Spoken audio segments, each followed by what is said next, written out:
Hello everyone. आप लोग से एक बहुत कॉमन क्वेश्चन है। अगर मैं पूछूं कि लाइफ इस यूनिवर्स में कंटिन्यू कैसे होती है तो रिप्लाई क्या होगा? तो आप लोग का रिप्लाई क्या होगा? रिप्लाई बहुत बेसिक होगा, सिंपल होगा कि दो अपोजिट सेक्स के पर्सन अगर एक दूसरे के नजदीक आते हैं और फिर उनके बच्चे होते हैं और वो बड़े होते हैं, फिर उनकी लाइफ में फिर दूसरे पार्टनर आते हैं और उनके बच्चे होते हैं। इस तरह से जो लाइफ कंटिन्यू होता रहता है और फैक्ट भी यही है।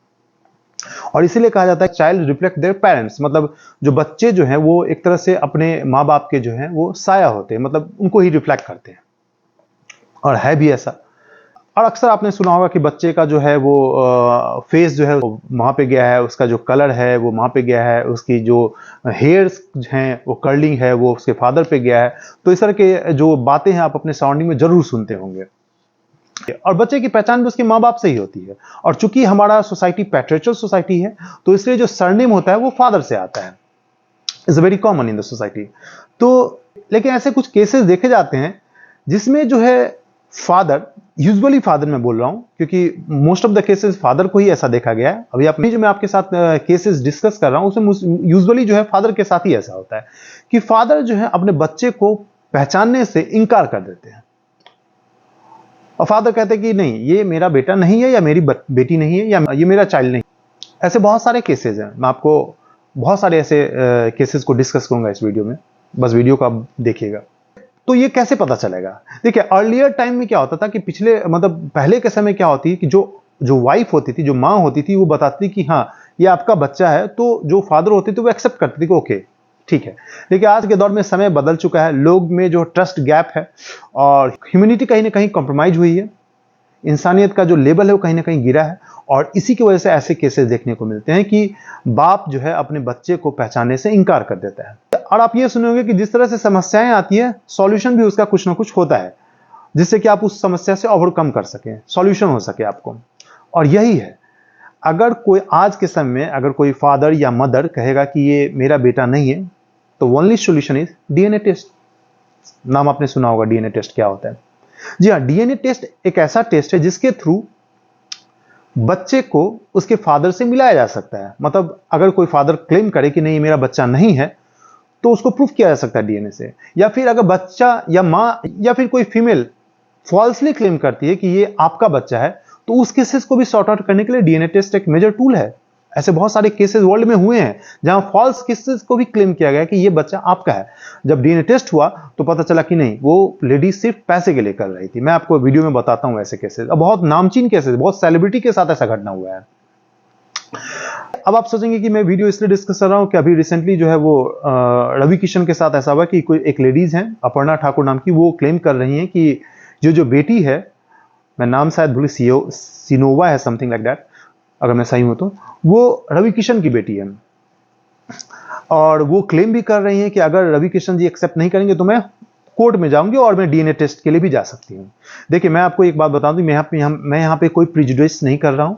मेरा ये इश्यूज है कि मैं डीएनए टेस्ट को एक्सप्लेन कर सकूं क्योंकि यहां से रिलेवेंट ये इस इशू के साथ रिलेवेंट है। इसलिए मुझे रवि किशन के बारे में कोई इंफॉर्मेशन नहीं है और मैं यहाँ कोई प्रिजुडिस नहीं कर रहा हूं कि वो क्या है और इस इशू पे मेरा कोई इंफॉर्मेशन है।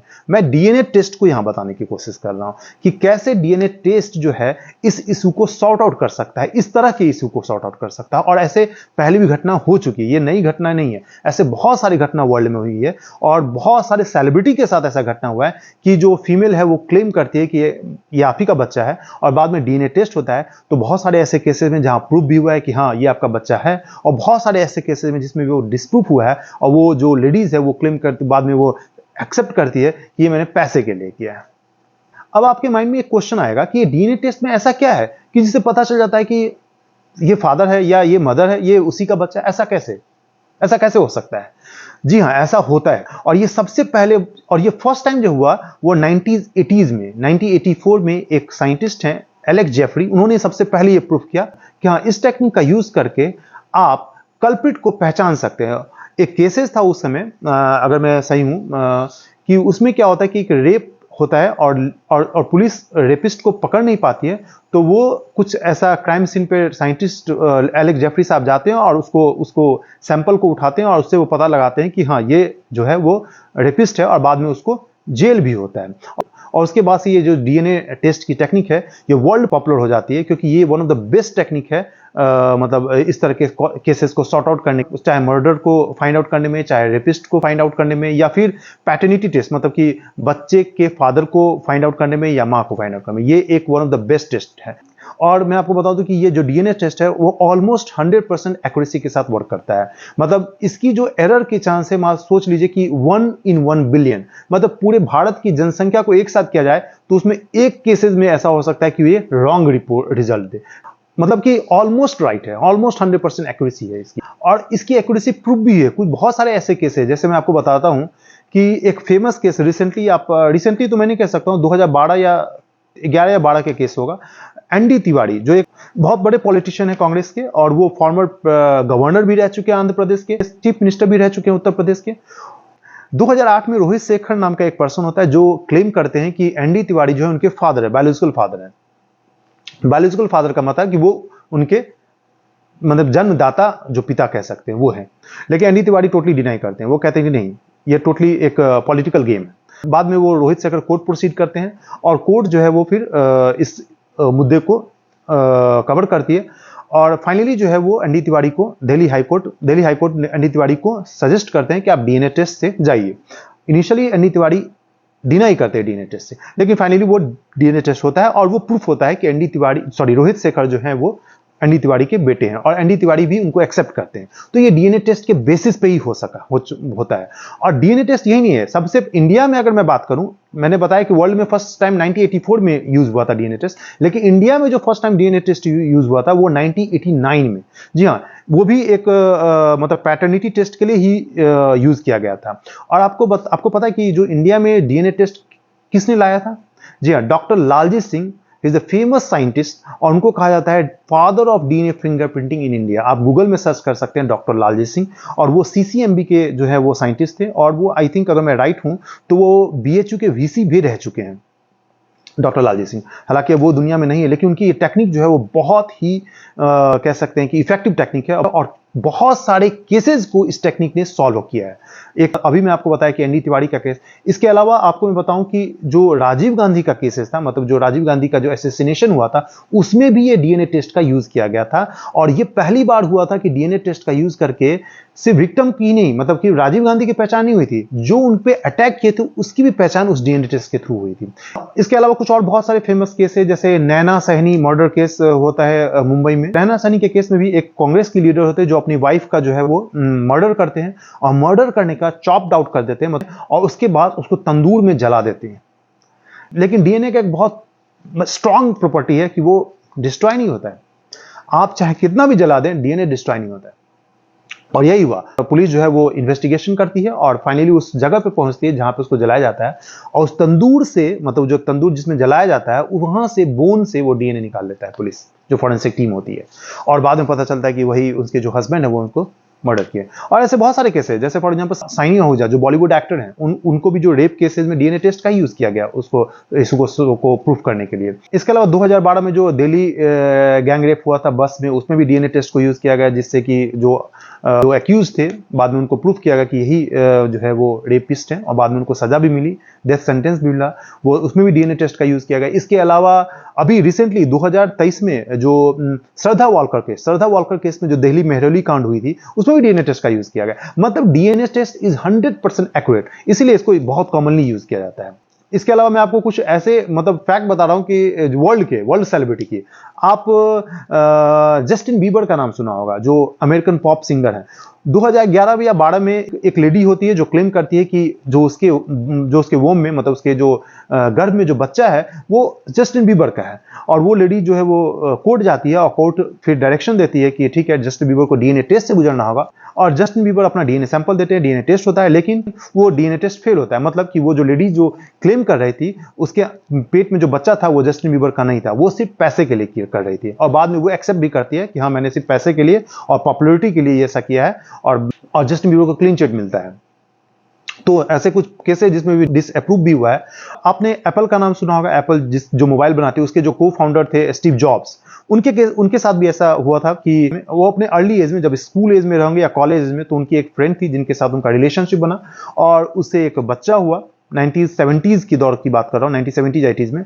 और बाद में वो जो लेडीज होती है वो क्लेम करती है कि ये जो लड़की है वो आप ही की बेटी है, और वो लड़की भी मतलब बोलती है कि मेरे फादर आप हैं स्टीव जॉब हालांकि नकार देते हैं, स्टीव जॉब बोलते हैं no you are not my daughter. और फाइनली जो है कोर्ट, क्योंकि जस्टिन बीबर तो ये क्लेम करते हैं कि आई एम टोटली इनफर्टाइल, मैं फर्टाइल हुई नहीं तो मेरा बच्चा हो ही नहीं सकता है।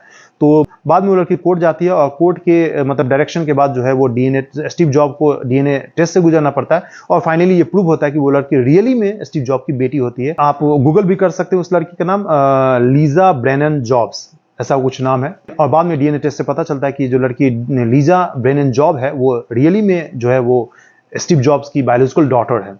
और यही नहीं, आप अमेरिकन एक जो टॉप कुछ कह सकते हैं एक्टर सिल्वेस्टर स्टैलोन का नाम आपने सुना होगा, जो बहुत बॉडी बिल्डर है।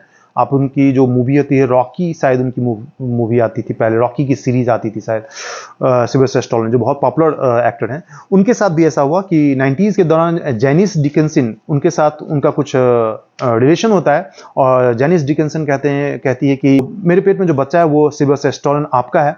हालांकि सिल्वेस्टर स्टैलोन इसको डिनाई करते हैं। फिर से उनके साथ भी यही होता है, डीएनए टेस्ट से गुजरना होता है, और पता चलता है कि वो जो बच्चा है वो सिल्वेस्टर स्टैलोन का नहीं है। तो ऐसे बहुत सारे केसेस जिसको डीएनए टेस्ट के थ्रू जो है वो सॉर्ट आउट किया गया है। बहुत सारे केस में फॉल्स क्लेम किया जो एक्सपोज भी हुआ डीएनए टेस्ट के थ्रू कि नहीं ये गलत है, गलत क्लेम आप फॉल्स क्लेम कर रहे हैं, आप पॉपुलैरिटी के लिए, पैसा के लिए कर रहे हैं। तो इसीलिए मैं कह रहा हूं कि डीएनए टेस्ट जो है एक बहुत इंपॉर्टेंट टेस्ट है। अब आप सोच रहे होंगे कि डीएनए टेस्ट में ऐसा क्या है कि उससे पता चल जाता है कि बायोलॉजिकल फादर कौन है, मतलब फादर कौन है या मदर कौन है। देखिए मैं आपको एक बात बताता हूं।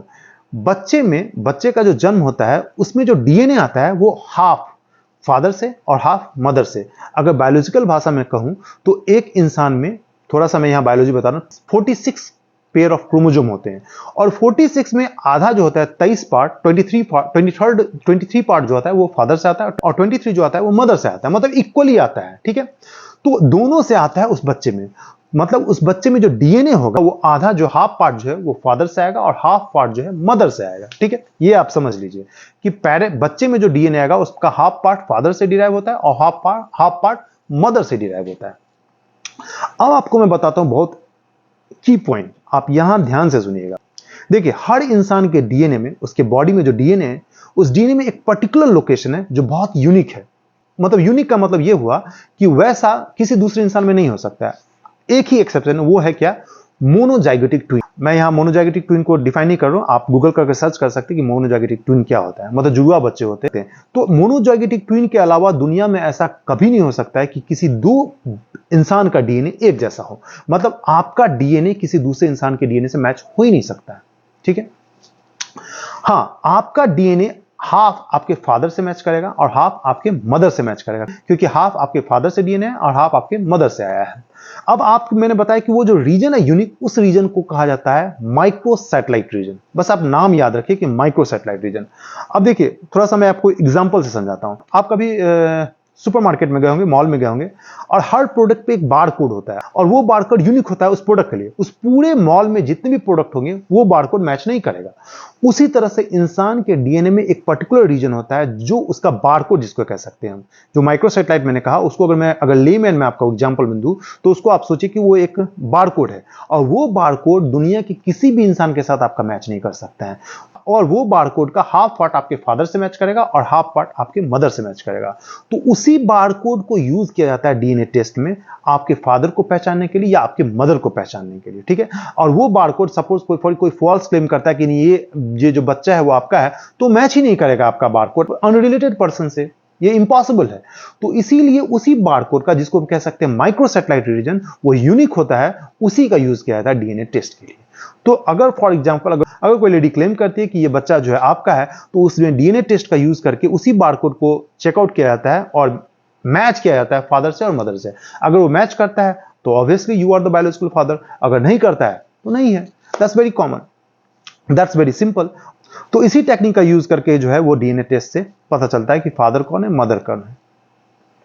और डीएनए टेस्ट को यूज करके जो है वो मर्डर को भी, रेपिस्ट को भी फाइंड आउट किया जाता है। खैर ये वीडियो बहुत लंबा हो जाएगा, इसलिए मैं इसको बहुत एक्सप्लेन नहीं यहाँ पे कर रहा हूं। हालांकि नेक्स्ट वीडियो में मैं मैकेनिस्टिकली कैसे ये डीएनए टेस्ट होता है, एक ब्रॉड प्रोसीड्यूर क्या फॉलो किया जाता है डीएनए टेस्ट में, वो मैं आपको बताऊंगा। उसके लिए एक सेपरेट वीडियो बनाऊंगा क्योंकि ये वीडियो बहुत लंबा हो जाएगा। खैर, ब्रॉड वे में आपको बताया कि डीएनए टेस्ट क्या होता है और कैसे इस टेक्निक को यूज किया गया है वर्ल्ड में, मतलब किसी भी पैटर्निटी केस को सॉल्व आउट करने के लिए, इवन जो मर्डर केस को उसको सॉल्व आउट करने के लिए, या रेप केस को सॉल्व आउट करने के लिए। तो this is one of the best technique जो आइडेंटिटी को मतलब प्रूफ करती है और विथ ऑलमोस्ट 100% एक्यूरेसी। तो आई होप ये वीडियो आपको अच्छा लगा होगा, इंफॉर्मेटिव लगा होगा, और अगर रिलेवेंट लगा होगा तो आप शेयर कीजिए और लाइक कीजिए, और हाँ, चैनल को सब्सक्राइब जरूर कीजिए, क्योंकि ये आपका जो सब्सक्रिप्शन होता है, आपका जो लाइक होता है, आपका जो कमेंट होता है, वो एक तरह से मेरे लिए अप्रिशिएशन होता है। So thank you so much, have a good day, be happy and be healthy.